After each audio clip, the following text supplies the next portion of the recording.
I work as a marketing coordinator at a mid-sized tech company. Been here 3 years. I hit my deadlines, show up on time, keep campaigns moving. But I'm not the network at the bar, charm the VP, talk fantasy football with the execs type. I'm the quiet guy in the middle row who keeps the machine running and gets forgotten when promotions roll around. My boss, Claire Monroe, is the VP of marketing. She's sharp as hell and kind of terrifying.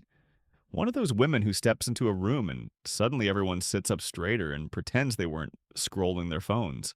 In 3 years, she's barely said more than a handful of sentences to me that weren't about a campaign or a deadline. That shifted one Friday night. Before I tell you what happened, think about this for a second. Have you ever seen someone with a ton of power completely drop the mask and fall apart right in front of you? And it changed how you saw them forever. If you have, save that memory for later because that's basically what this story is about. Anyway, it was a company happy hour at some cool bar downtown in Soma. Exposed brick, random plants everywhere, drinks with ridiculous names like Pixel Punch and Cloud 9 Old Fashioned. The kind of spot upper management calls casual, and the rest of us see as please don't make me small talk with people. I only email. Technically, it was optional. In real life, optional at work means if you don't show up, people will say you're not a team player. So I went. I grabbed one beer, claimed a spot near the side wall, and rotated between pretending to check Slack on my phone and nodding along in conversations I didn't actually care about. I was halfway through my drink, locking in my exit strategy, when I saw her. Claire, VP legend, terrifying PowerPoint assassin. She almost never shows up to this stuff.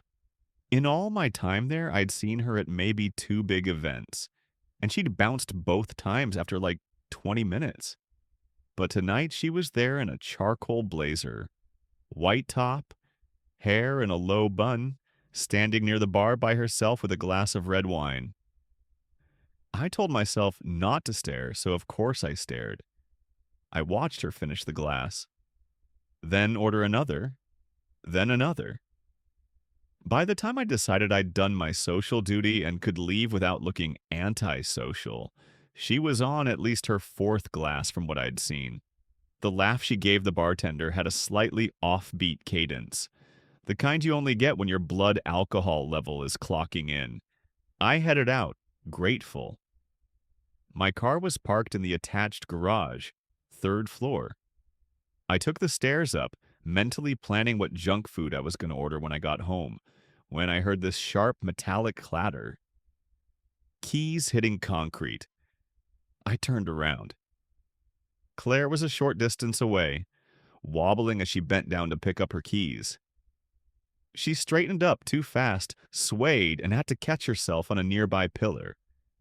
Then she started walking toward a dark blue Lexus SUV, keys clenched in her fist. Instant knot in my stomach. Technically, not my problem. She's an adult, makes way more money than I do, and outranks basically everyone on the floor. I could have just kept going to my car, pretended I didn't see anything, gone home, and no one would have blamed me. But my brain went to the absolute worst case scenario in about 1 second flat. Flashing lights, twisted metal, a news headline, and me watching it on my phone thinking, damn, I could have stopped that. So I walked toward her. Ms. Monroe? I called out. She turned slowly, squinting like she was trying to load my face from the cloud. Yeah, she said. You're, Evan, from the marketing team.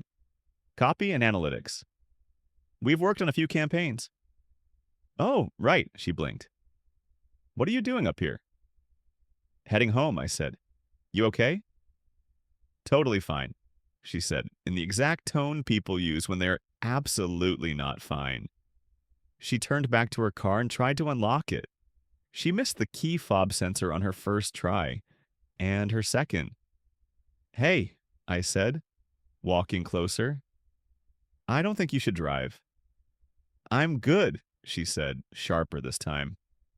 I've handled more stressful things than a couple glasses of wine. Not doubting that, I said, but you're kinda swaying, and our brand is not VP arrested for DUI. She shot me a look that could have melted steel. You kinda don't get to tell me what to do, she said. I'm your boss, remember? Yeah, I said. I know. You signed my performance reviews. I like that about you. I also like not reading about you in a police blotter. She finally hit the sensor and the car chirped as it unlocked. My heart started racing. Please, I said, if you drive like this, you could hurt yourself or someone else. Just let me call you a ride. You can come back for your car tomorrow. She leaned against the car door, eyes glassy, and looked me up and down. Why do you care? She asked. You barely know me. Because I don't want to spend the rest of my life wondering if I watched my boss pull out of a parking garage drunk and do nothing. I said. That'd suck. She snorted. It came out half laugh, half sigh. You're what, 20-something? She said. 29. Yeah, that tracks. Still idealistic. Maybe, I said. Still right, though. For a second, I thought she was going to tell me to screw off and get in the car anyway. Instead, she pulled the keys back out of the ignition and held them up. You're really not going to let this go, are you? She asked. Nope. Fine, she said, dropping the keys into my palm. You win, Boy Scout. I pulled out my phone, opened the rideshare app, and ordered her a car. It was 5 minutes out. We stood there in the flickering garage light, her leaning against the SUV, me holding her keys like contraband. You know what's dumb? She said suddenly. What? I came tonight to prove to myself that I'm not the uptight cold boss everyone thinks I am. That I can be fun, normal, whatever that means. Have a drink. Talk about something that isn't conversion rate or ad spend. She gestured at herself. And look how that turned out. Everybody has off nights, I said. Sure, she said. But not everybody has 80 people waiting for a reason to say they're not fit for their job. That why you never come to these? I asked. One reason. She closed her eyes briefly. And I really shouldn't be saying any of this to you. I won't repeat it, I said. Seriously. She opened one eye and studied my face. You say that now, she muttered. I mean it, I said. The car pulled up. A gray Corolla this time. The driver rolled down the window and confirmed her name. Claire nodded, and I helped her into the back seat. I hesitated for a second, then slid in next to her. You don't have to ride with me, she said, head leaning back against the seat. I'm not dumping my very drunk VP on a stranger and dipping, I said. HR would absolutely murder me. She huffed a laugh. The ride was about 15 minutes. She was quiet for the first few. Then out of nowhere she said, Guess how many hours I worked this week? I don't know, I said. 60? 70? Close, she said. 82. I got home at 1:30 a.m. on Tuesday. My neighbor thought I was getting robbed because who the hell walks into their apartment in heels at 2 in the morning dragging a laptop bag? That sounds brutal, I said. It's what it takes, she said. If I complain, I'm too emotional. If I don't complain, they pile on more. If I delegate, I'm not hands-on. If I double-check everything, I'm controlling. Be soft and you're weak. Be tough and you're a bitch. There's no winning, just different flavors of criticism. Her voice cracked a little on that last word. I'm sorry, I said quietly. I picked this, she said. I clawed my way up. I wanted the power, the title, the big office. I just didn't realize how damn lonely it would feel sometimes. I didn't have a good answer, so I just let her talk. The worst part, she went on, I'm not allowed to look tired, or scared, or human. The second I do, someone will use it as a data point to say, see, she's not cut out for this. Put a guy in there.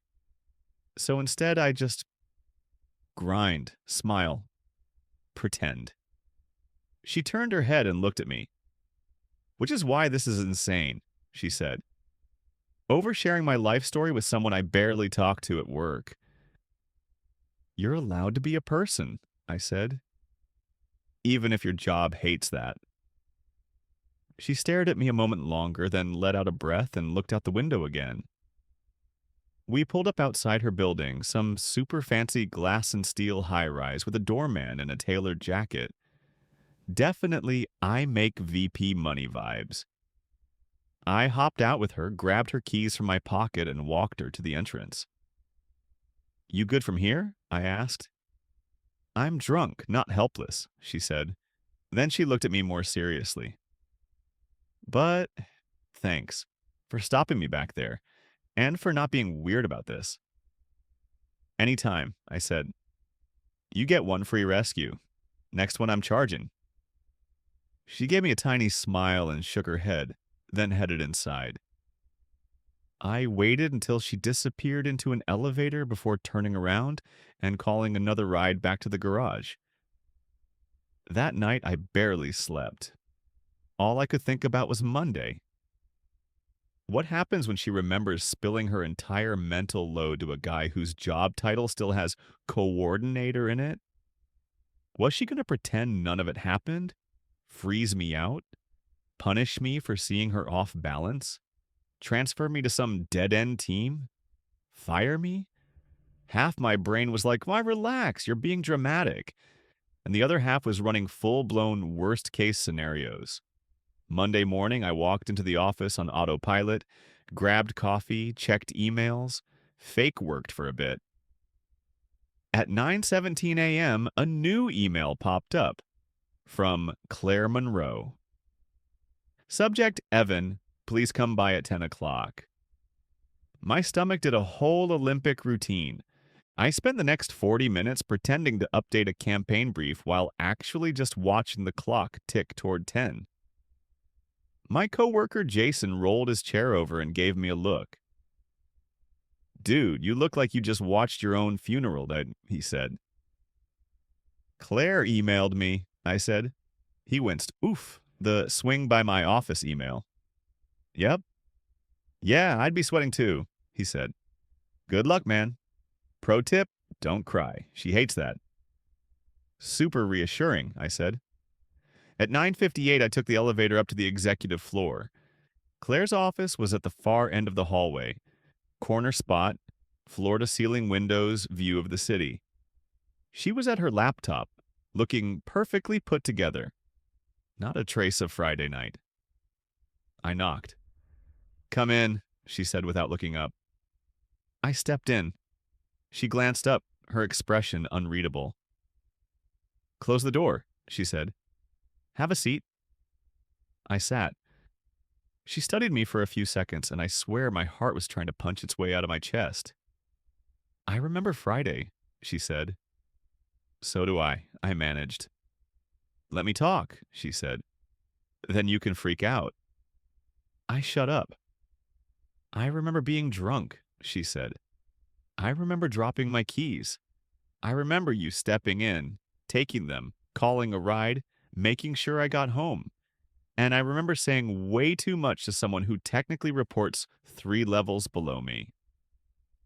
I'm not telling anyone, I said quickly. I swear. I know you're not, she said. If I thought you were the type to weaponize this, you wouldn't be in this chair. I'd already have HR in here. That didn't exactly calm me down, but okay. She leaned back in her chair, eyes still on me. Most people in my position would pretend none of it happened, she said. We'd both go back to our corners, slap on the professional masks, and move on. That's a safe move. If that's what you want, I can just. That's not what I want, she said, cutting me off. You could have walked by me in that garage, Evan. You could have filmed me and posted it in some private Slack channel. You could have called HR this morning. You did none of that. You did the inconvenient, actually decent thing and made sure I didn't do something incredibly stupid. I shrugged because my brain had short circuited.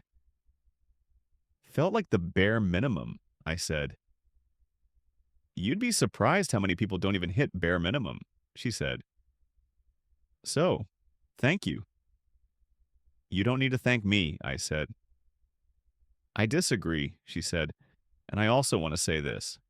Some of the things I said Friday were not appropriate to share with someone who works for me. They were honest, but not appropriate. For that, I'm sorry. It made you feel less like a scary robot, I blurted out. So, no complaints here. One corner of her mouth twitched. Is that your professional feedback? She asked. Unofficially, yeah. She actually smiled then. A real one, not the polished slide deck smile. So here's where I'm at, she said. What happened in that garage and in that car stays between us.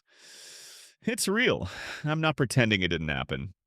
But it doesn't become gossip, leverage, or office fan fiction. Deal? Deal, I said instantly. Good, she said. You can head back to your desk. I stood, then hesitated with my hand on the door. Hey, Claire? I said, then immediately regretted using her first name like that. I mean, Ms. Monroe. She raised an eyebrow. We're past the Ms. Monroe thing, I think. What? Are you actually okay? I asked. Not in the I'm fine way, like, really? She looked genuinely caught off guard. I'm working on it, she said after a second. But thank you for asking. I nodded and left before I could say anything else dumb. I figured that'd be the end of it. She'd go back to being cool, distant, terrifying. I'd go back to my corner, occasionally getting emails with subject lines like, copy edits needed today. That's not what happened. 2 days later, my desk phone rang. No one ever calls that thing except spam and IT. Hey, it's Evan, I said. Evan, it's Claire, her voice said. You got a minute? Yeah, I said. Sure. Swing by my office, she said. I want your take on something. I hung up and stared at the phone like it had grown legs. Jason leaned over the divider. Dude, again? He asked. You secretly her nephew or something? No idea, I said. If I vanish, clear my browser history. I took the elevator up. Claire was standing by her desk, laptop open, slides pulled up. Close the door, she said. Come look at this. She turned the screen toward me. It was a massive deck for the Q4 strategy meeting. Charts, bullet points, projections, the whole 9 yards. Give me your honest opinion, she said. You sure? I asked. Or executively filtered honest? Actual honest, she said. I can handle it. So I went through it. Okay, I said. This budget slide is a math headache. The CFO is going to glaze over halfway down. Maybe turn it into one killer visual instead of a wall of numbers. She looked back at the slide, considered it, then nodded slowly. Yeah, she said. That's fair. I kept going. This competitive analysis part is spending too much energy dunking on what other brands are doing wrong, I said. They don't care. They want to know what we're doing that's actually better. Flip the angle. She made a note. By the time I got to the end, I'd given feedback on 5 or 6 slides. She closed the laptop and looked at me. That was good, she said. Really good. Why the hell have you been quiet in meetings this whole time? I shrugged. Job title, I said. No one exactly lines up to hear what the coordinator thinks. Well, I'm lining up, she said. So, when I ask your opinion, don't hold back. Got it? Yes, ma'am, I said. Over the next couple weeks, she called me up like that more and more. Once to brainstorm campaign concepts, once to gut check a hiring decision, once just to vent about a meeting where the CEO spent 20 minutes arguing about font size on a slide. Each time, it felt a little less like talking to a boss and a little more like talking to an equal. Or, okay, a slightly terrifying equal with a nicer office. Then one Friday night, most of the building had cleared out. I was still there trying to polish a deck before Monday. My brain was fried and my stomach was making sad whale noises when someone knocked on the wall of my cubicle. I looked up. Claire. Jacket off, sleeves rolled up, hair slightly messy, looking more human than I'd ever seen her.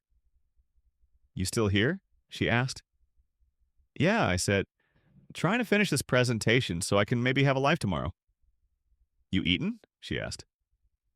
Coffee counts? I said. No, she said flatly. I'm ordering Thai. You in?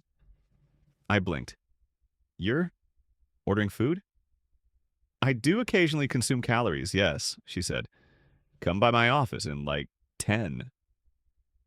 10 minutes later, I knocked on her door again. 2 takeout bags were on her desk. She slid one toward me. Pick your poison, she said. Pad see you or red curry. I grabbed the curry, we sat, and for a solid 5 minutes, there was just the sound of takeout containers and the distant hum of the AC. Then she said, Can I ask you something? Shoot, I said. Why marketing? She asked. You're good at this stuff, but you don't exactly light up when you talk about ad copy. I laughed. Honestly, I said, I kind of fell into it. I studied communications because I didn't know what else to do. Got an internship, then a job, and boom. Suddenly I'm the guy who writes limited time offer for a living. You like it? She asked. It's fine, I said. It pays rent. It's not like my childhood dream. That's depressing, she said. Is it? I asked.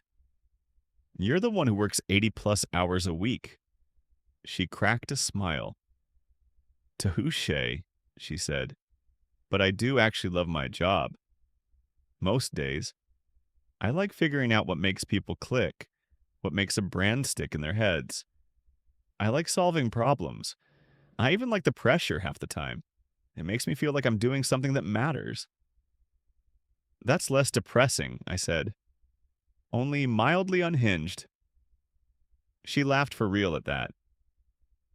Also, I added, for what it's worth, Friday didn't change how I see you.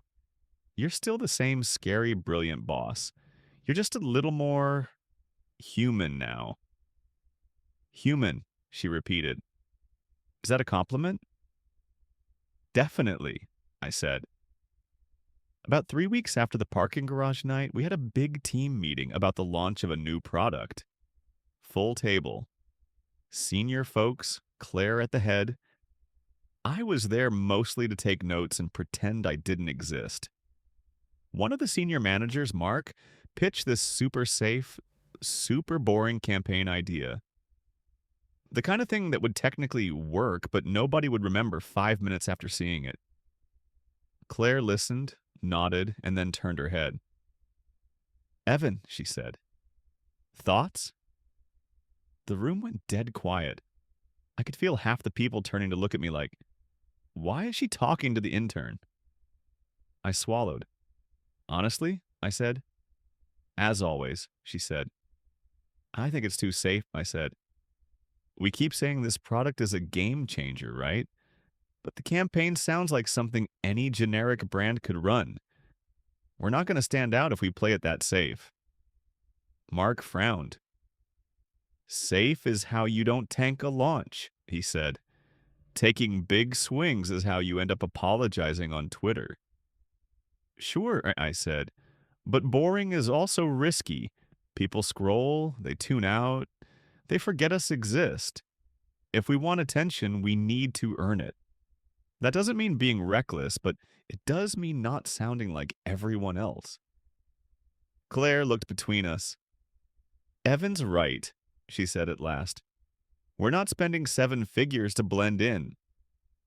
Mark, take another pass. I want something that actually matches the story we're trying to tell about this product. Mark looked like he'd swallowed a lemon, but he nodded. After the meeting, one coworker patted my shoulder and said, "Nice job, dude." Another pulled me aside and muttered, "Careful, you just pissed off a guy who loves holding grudges." That afternoon, Claire called me into her office again. "You made Mark mad," she said. "Yeah," I said. "Sorry if I stepped over the line." "Don't apologize," she said. "He needed someone besides me to say his idea sucked. Maybe now he'll believe it.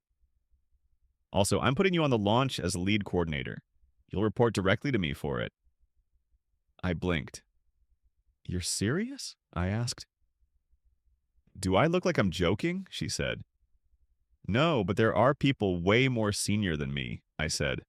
"Like a lot. And none of them were willing to say what you said," she replied.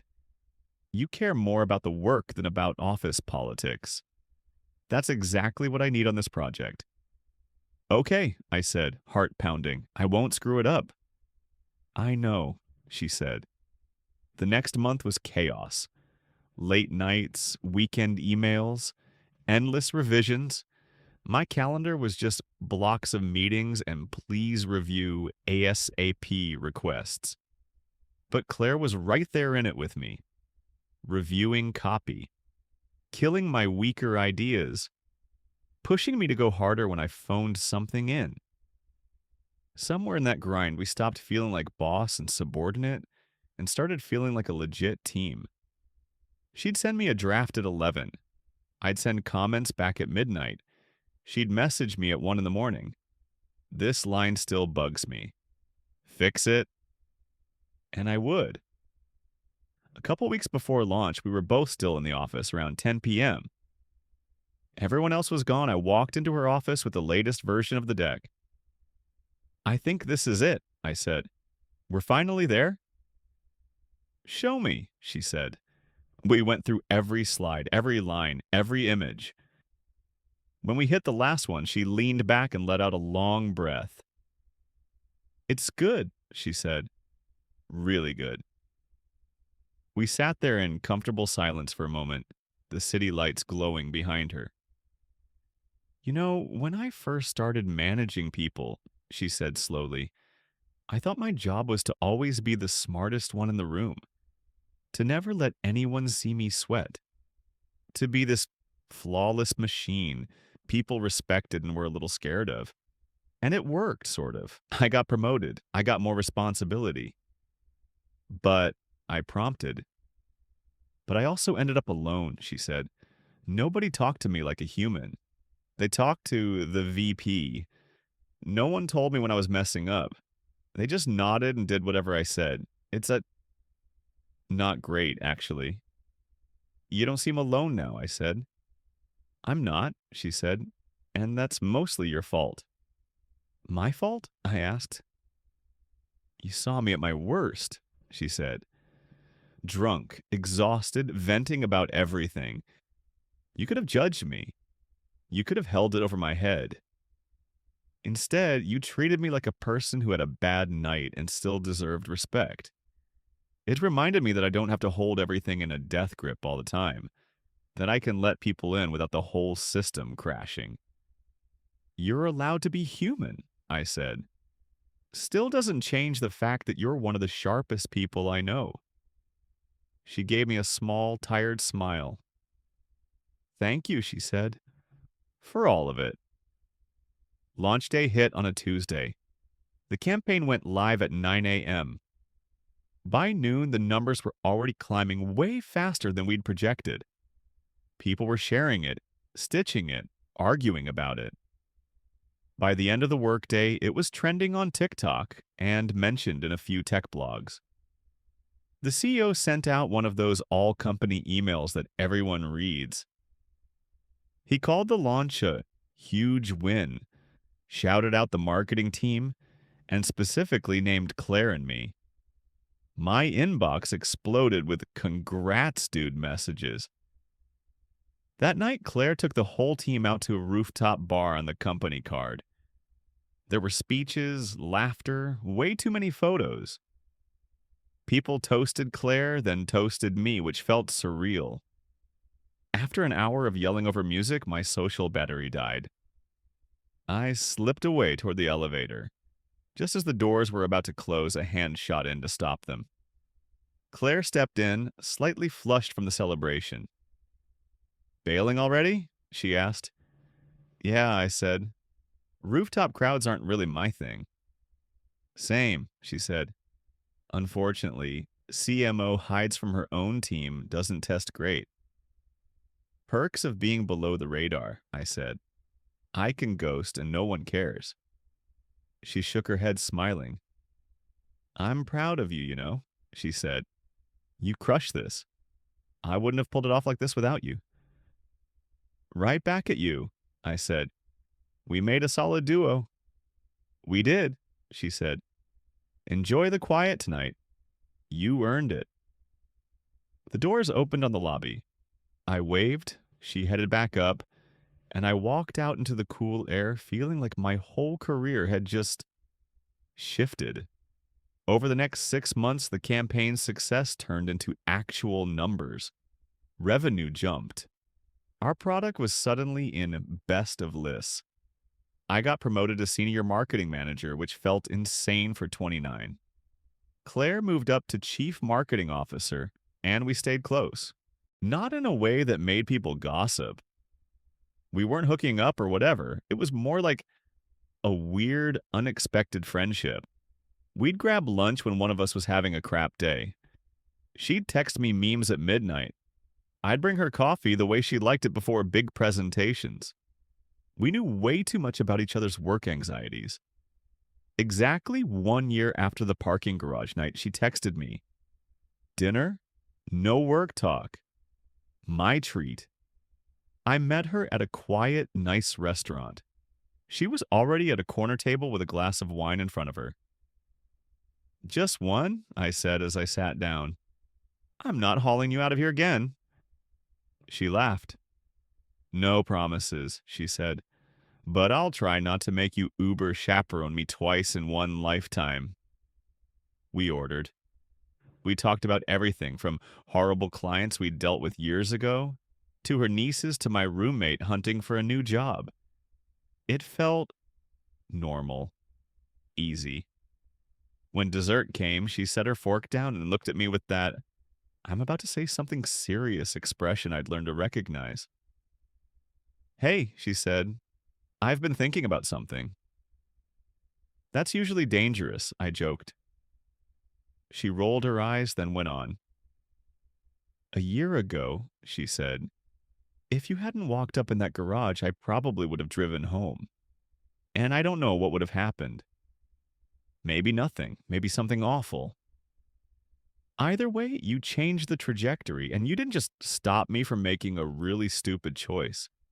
You also kind of snapped me out of this mindset that I had to be this unbreakable robot all the time." "You would have figured it out eventually," I said. "Maybe," she said, "but you sped it up. You reminded me that letting people see that I'm tired or scared doesn't automatically make me weak. It just makes me real." I shrugged, suddenly weirdly emotional. "Honestly," I said, "seeing you like that made me stop putting bosses on some untouchable pedestal. You're crazy good at what you do, but you're also a person who gets stressed and overworked and needs someone to take her keys sometimes. That actually made me respect you more." She smiled softly. "So," she said, lifting her glass a little, "to the weird night in a parking garage that accidentally turned into a partnership I didn't know I needed." I lifted mine. "To telling the truth instead of pretending we're fine when we're clearly not," I said. "And to the rare people who see us at our lowest and don't run." We clinked glasses. "So yeah, That's how I went from a background guy who kept his head down to someone the C suite actually listens to.